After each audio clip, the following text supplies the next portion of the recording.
From the floor of ITS World Congress, this is the Future of Mobility podcast series, conversations with the leaders redefining how the world moves, presented by the Transportation Channel in partnership with ITS America Events. Welcome to the Transportation Channel podcast in partnership with ITS America Events. I'm your host, Alan Cleland, and we're reporting here from the heart of the ITS World Congress in Atlanta, Georgia. We're bringing you expert insights into the innovations, challenges, and solutions for future mobility worldwide. I'm excited to say that my guest on this episode is Johannes Mossoff of OrvTech. Welcome, Johannes, to our podcast. Thank you. Can we start our little chat by you explaining your position with OrvTech? Yep. Yeah. And maybe just a brief overview of OrvTech and the contribution to the transportation world. Yeah, of course. Hi, Joel.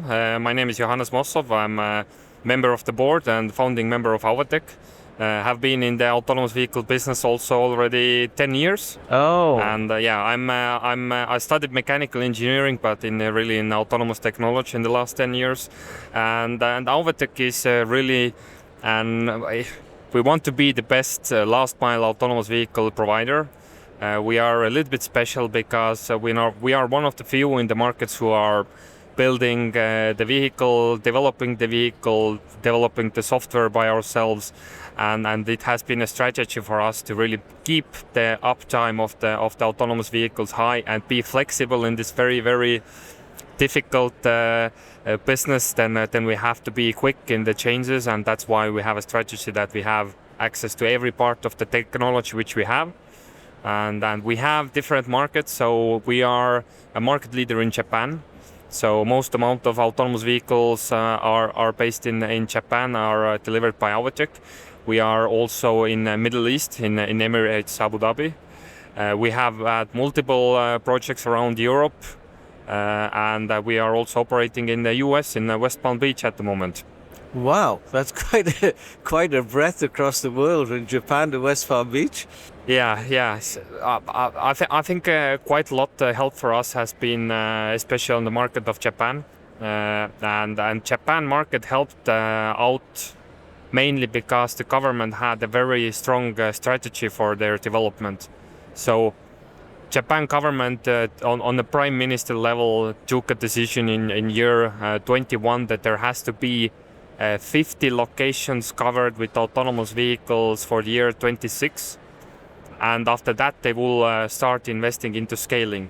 And it means that this kind of long-term projects and strategy has helped evolve the autonomous transport usefulness in the market quite a lot. Yes, yeah. And especially in the places where it's mostly needed, and where we are in the market in the low-speed last-mile vehicles, which means that we are connecting our vehicles to, for example, main train station, bus station. But in Japan, especially in the smaller cities, you have a lot of older people who maybe do not have their car license anymore, right. or do not want to drive anymore. So we are covering the small cities with the small autonomous shuttles which are driving by time schedule.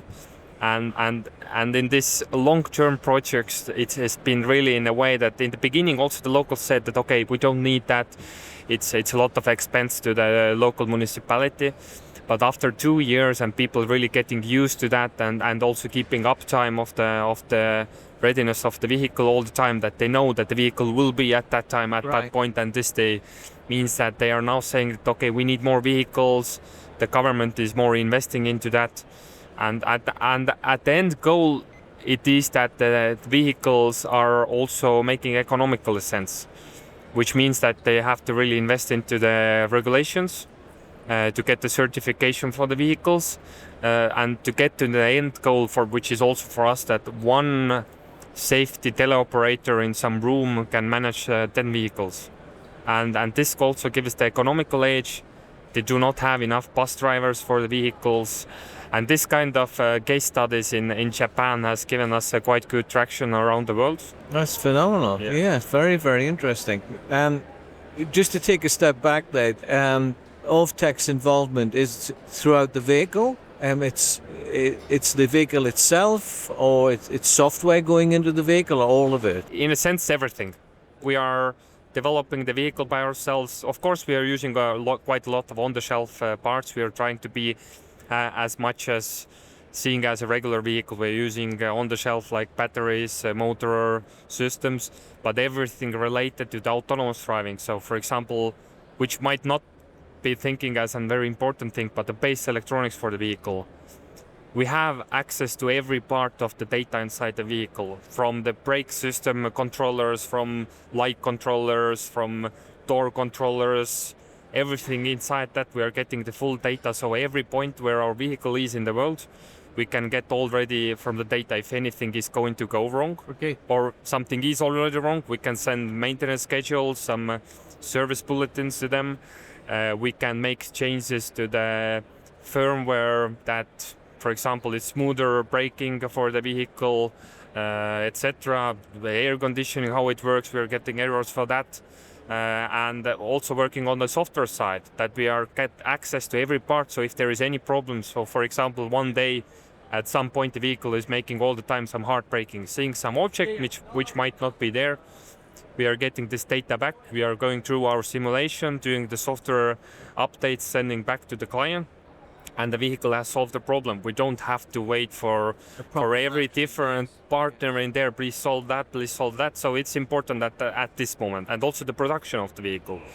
We are at the moment on our, in a sense, from the first prototype on our fourth model of the vehicle, which has all the time changed what we have learned over the operations, which we have done around the world. Right. From operating almost 40 degrees centigrade in Middle East up to minus 20 degrees centigrade in Finland in snowy conditions, etc. So it's giving us understanding on every level of the technology, from the firmware to the base platform of the vehicle, to the software, to the user needs inside the vehicle, etc. So this has given us a flexibility in this difficult business. But of course, in the long term, we have to work with scaling of the solution. So working with possible large manufacturing companies to be able to produce these vehicles in thousands. So at the moment, we have produced in total of 47 vehicles, which about 20 of them are in Japan. There are vehicles in, I said, in Middle East, in the US, and in Europe. Excellent. So this is all pioneering work in autonomous shuttles, really, isn't it? Yeah. Again, I have to explain, in the last mile business where we are, many people are telling us that we are taking jobs away from the bus drivers and car drivers who are working on that business. We are seeing that it is not really a good idea in this world to say somebody that please don't use your personal cars, use public transport. We are closing some roads for private vehicles to use, or just raising the cost in the taxes. But we are seeing that with making the first and last mile for the client a lot more comfortable, means that people are more ready to take a public transport. You have a quick connection to the like quick train, to quick bus, etc. We're seeing that this helps to make the overall transport system a lot more efficient, economical, and of course there are different levels. There are some people who want to get from A to B direct connectivity, who has the money. Yeah. They can take the Waymo or Robotaxi. They have their certain use cases.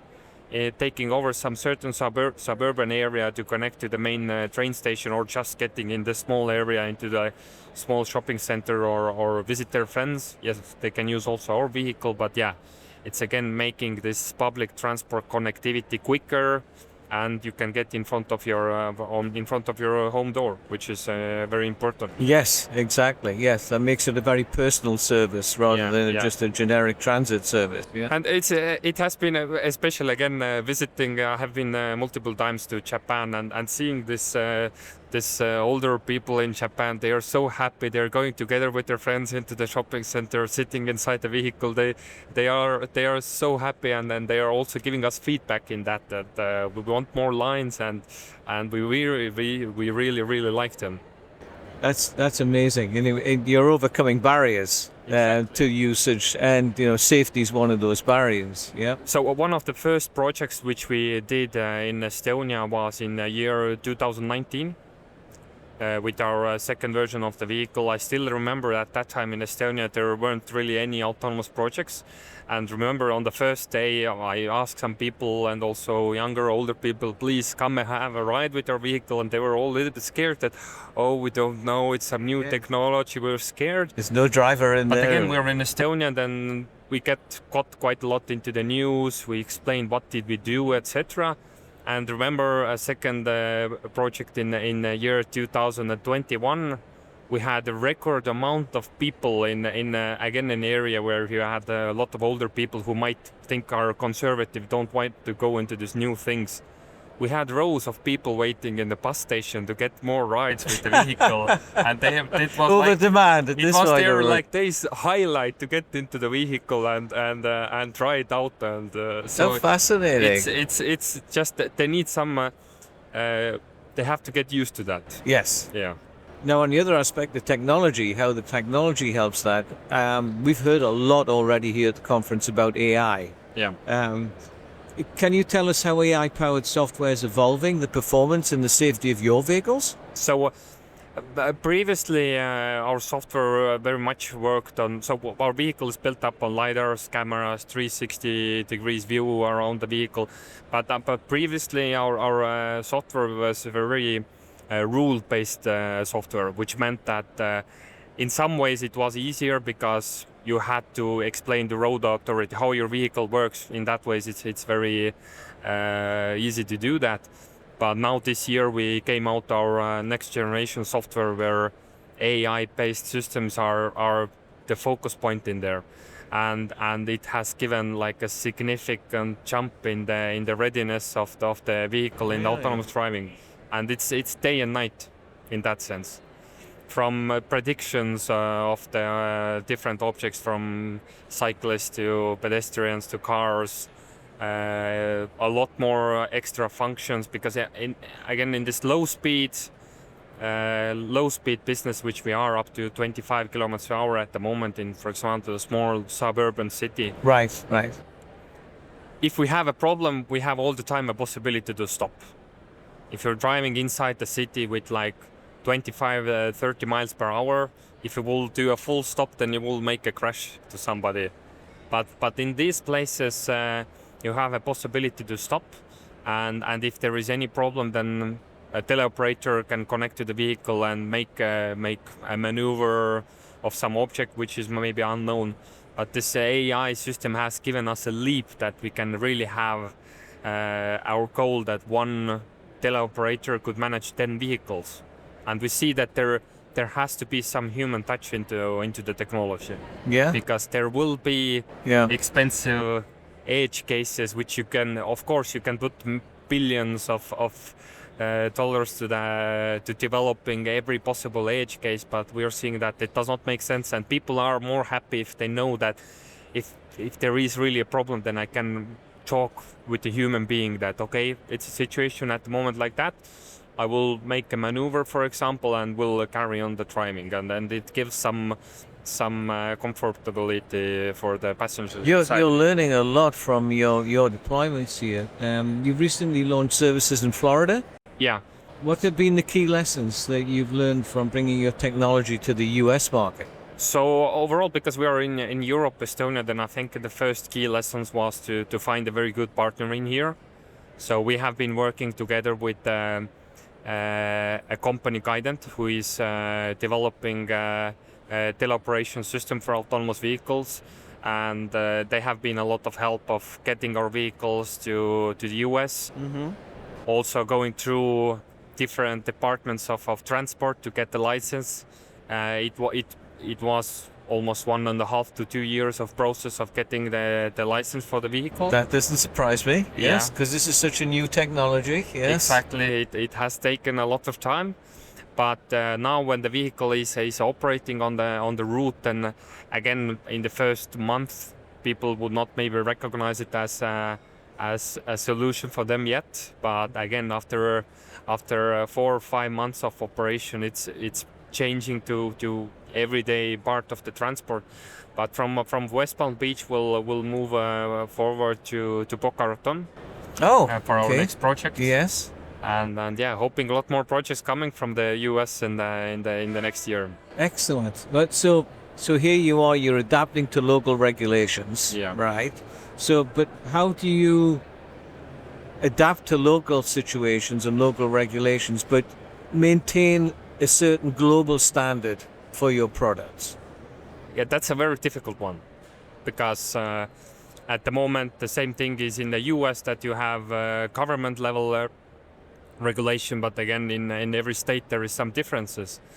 Same thing is in Europe, that every country where we are going for operation, it can be totally different, and it's needing quite a lot of investment and work to get to these countries, and that's why again I'm hoping and I'm seeing that European level and the US also, they're working on a bigger scale of regulation, that we don't have to manage like 30 or 40 different kind of systems to apply to get the certification on the vehicle, but we can concentrate on bigger markets. So Right. For example, full European or full US, and Japan has also said that if you have a fully certified vehicle from the Europe, this also works in Japan, and it gives us a lot more efficiency and speed on scaling the product in different markets at the same time. Excellent, excellent. So just in general, where do you see the biggest opportunities for autonomous shuttles? In urban centers, on campuses, or first last mile, or what are you seeing? So in our mind, we are seeing that the first place to really scale autonomous vehicles are in the places in the last mile, low speed areas. Again, on the readiness of the people, the safety side, that if you're going on a highway or a full city center, then accidents are prone to happen. And if in these speeds the accidents happen, they can be quite lethal. So we are seeing that really the first place to really globally scale the autonomous transport would be in this certain sector. So some examples, as said, in Japan there is small cities up to 20,000 people. Yeah. There are business districts. The people do not want all the passenger cars going through the business district, so we can carry people from the main parking station or train station to the business district. There are university campuses where we have been operating. One interesting use case is also airports. We have been operating in Tallinn airport, and the use case is not for carrying passenger going on a flight outside, but this is a very, in some sense, quite large area, and it's a very regulated area. So anybody just can't take some transport car or something and going between different facilities. You have maintenance facility, you have fire stations, etc. They just can't take a car by themselves, move around. They need somebody trained with some vehicle on the site. So in Tallinn airport we are carrying, for example, employees in the area between airplane facilities from the main gate to their workplace, fire station workers into their workplace, getting lunch in the airport area, which again is nice because it's regulated, rule-based area where you can be a lot more sure on the situations which can happen. Right. Excellent. Well, that's fascinating. Thank you very much. Yeah, exposing us to much of a broader view of the world of autonomous vehicles. Thank you very, very much for joining me today, Johannes. Thank you. It was a pleasure. And wishing you the best of luck here at the Congress. Lots of success for you and for your deployments of your vehicles worldwide. Thank you. Okay, thank you. Well, that's a wrap from the ITS World Congress. Thanks for tuning into the Transportation Channel podcast, where we've seen the future of mobility coming to life, as we've seen here today with Johannes. Catch more conversations, stories, and innovations at the transportationchannel.com. Thank you very much. Live from ITS World Congress, this has been the Future of Mobility podcast series. For podcast membership information or to explore partnership opportunities, contact partnerships@thetransportationchannel.com.